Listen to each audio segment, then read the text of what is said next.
අද ජූලි මාසයේ 24 අපි කතරගම දේවාලයේ අභියස තමයි මේ ඉන්නේ. ඉතින් අපි අගෝස්තු මාසයේ ඉඳන් පිටත් වෙන චාරිකාවේ සම්බන්ධ වෙන සියලු පැතිමතුන්ට ආශිර්වාදයේ පතා අපි අද කතරගම පුණ්‍ය භූමියට ඇවිල්ලා වන්දනාමාන කරනවා. සියලුම අයට සිතක් සාන්තියක් ආශිර්වාදයක් පතමින් සියලුම අයට දුක කරදරයක් නැතුව සියලුම වන්දනාවල යෙදෙන්න කතරගම දෙවියන්ගේ ආශිර්වාදය අපිට දෙන්න කියලා අපි ප්‍රාර්ථනා කරනවා.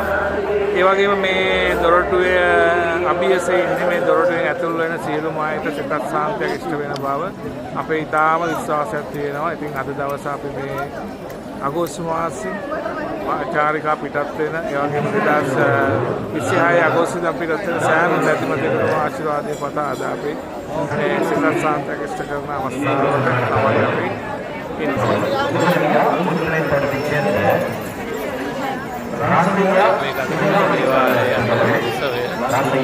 Rasulullah